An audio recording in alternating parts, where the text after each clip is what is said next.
Dumeril's boas have been rising in popularity recently, and for good reason.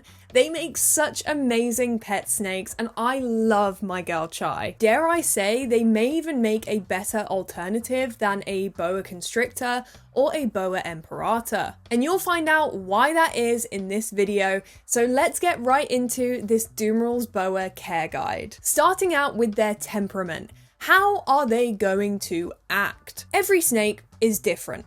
And I could tell you that you are going to have the most beautiful angel baby of a snake, and they turn out to be the opposite. So bear that in mind. The attitude and temperament is subjective and that every animal is different. But I can give you a general idea of how they're going to act. Babies or juveniles tend to be a little bit flighty. They can move a little bit quicker, but they aren't actually going to be that defensive. Chai has only struck one time, and that was because she was at the vet and the vet was hurting her. He was giving her an injection. So I guess well done, Chai, for sticking up for yourself. BCIs and BCCs are known for being super defensive as babies. A lot of snakes are going to be defensive when they're young. Generally, Dumeril's boas are just going to be flighty, so they're going to be moving away quite quickly. Adults, though, are known for being quite calm and relaxed snakes, and that's because out in the wild where they come from, in their region of Madagascar, these guys don't actually have any natural predators. That means they don't have much to be scared of.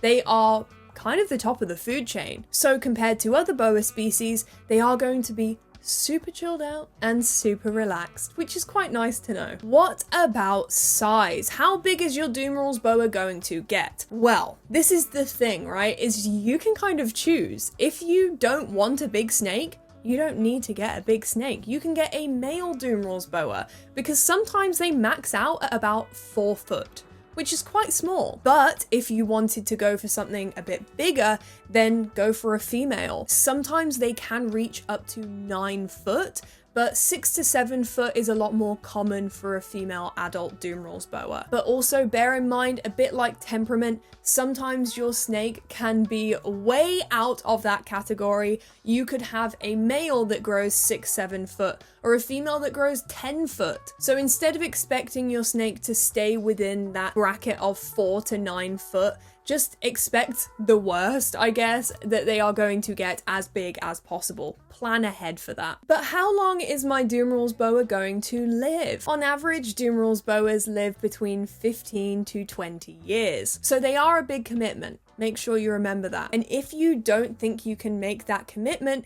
here in the UK, it is going to be hard to rehome them, especially if you don't have your paperwork sorted. Dumeril's boas need to be microchipped, and they also have to have something called A10 paperwork because they are CITES listed. So if you are from the UK, make sure you follow the law, you do it all properly, and you get their paperwork. So how big of an enclosure will you need for a 4 to 9 foot long snake? For smaller males, you're looking at about a 4x2x2. But again, remember, they may get bigger than 4 foot, so you could be looking at that point a 6x2x2. And for females, I would say the minimum size for a smaller female is going to be a 6x2x2, but an 8x3x3 will be the best possible enclosure you can give them, especially if they get to that large 9 foot size. I tried to give my snakes enclosures that are at least as long as them, so an 8x3x3 enclosure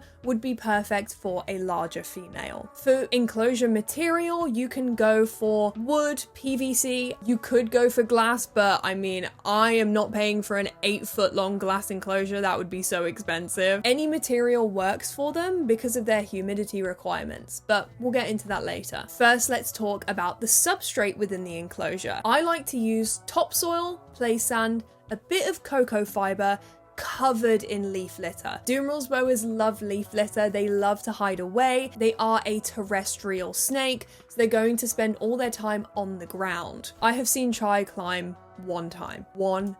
Her enclosure is 3 foot tall. So cover the bottom of the enclosure in tons of leaf litter. They will love to hide amongst it. It will make them feel nice and safe and comfortable. And you'll want to provide about 4 inches of substrate. I have noticed Chai burrows. She does actually dig in the substrate So that's why providing that deeper substrate is really important for these guys, so that if they do want to dig and make weird tunnels, which is what Chai has done, then they can. So now let's talk about heating and lighting. This is my favorite topic. I could talk about heating all day. So let's start with the sources, how you provide the heat itself. So things that you want to avoid are things like heat mats and radiant heat panels. When you have such a heavy-bodied snake, providing a heat mat could give them serious burns. Even a snake like a ball python or royal python can get burns from a heat mat. So now imagine a 9-foot female Dumeril's boa sat on a heat mat all day. Not only that, but heat mats only provide IRC heat,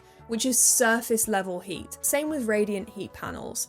Instead, my recommendations are incandescent bulbs or a halogen bulb. These two bulbs provide IRA, IRB, and IRC. People like to argue that deep heat projectors also provide IRA and IRB, but it is such minimal amounts so that they can put it on the packaging. It doesn't even really compare to the infrared that you get from a halogen bulb. As for brands, I recommend going for the Reptile Systems Eco Halogen. They will last you the longest, and you only have to change a tiny compartment on the inside if it does blow for any reason. These bulbs disperse a very wide range of heat so that the whole of your snake can warm itself up. Those 3 infrareds combined means that it can penetrate the epidermis layer of the snake, warm those muscles, and warm the digestive tract, which is exactly what you want when you're feeding your snake large prey items. Always make sure you connect your heat to a thermostat.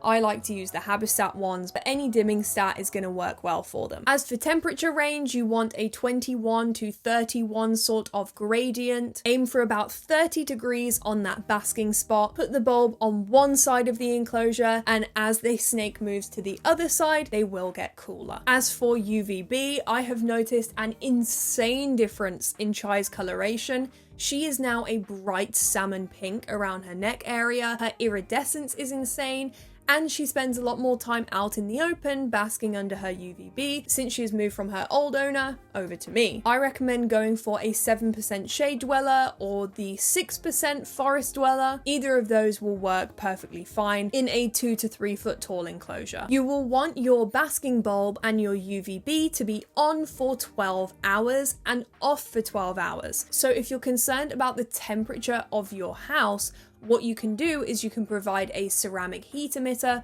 for nighttime.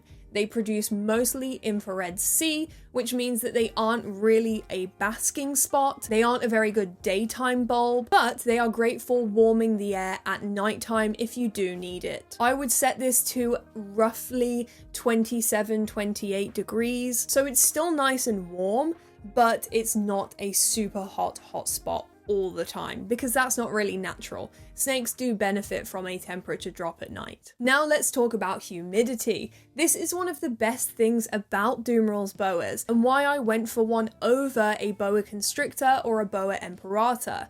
These guys, you keep them at 40 to 60% humidity, which is extremely low compared to a lot of the larger boas out there. It is extremely achievable. You don't need to be misting your enclosure, depending on where you're from. If you're from a very dry climate, you might. Just a large water bowl in the enclosure is going to provide enough humidity for your snake. Here in the UK, average house humidity is about 60%, so I don't really have to do very much at all. Always make sure that you provide a humid hide for your reptiles though. Chai does love her humid hide, just in case they do want a boost of humidity. A humid hide is pretty simple. It's just a hide full of moss, or some people like to use a fully enclosed one and put paper towel in it, whatever works for you. And then you'll want 2 other hides as well, a cool hide on the cool end and a warm hide on the warm end. Provide lots and lots of clutter for your snake too. These can be cork bark, branches, spare half log hides that you might have hanging around, live plants or fake snake plants, and you can even DIY different types of clutter too. So now that's enough about what's inside of the enclosure and the enclosure requirements. What about feeding? How does feeding work with a Dumeril's boa? So as you may or may not know, boas' metabolisms are actually a lot slower than a lot of other snakes like colubrids or pythons, meaning that they can get overweight quite quickly and they can be overfed very easily. To combat obesity, you want to provide a variety of prey items. You want to change it up every now and then. A staple for a smaller boa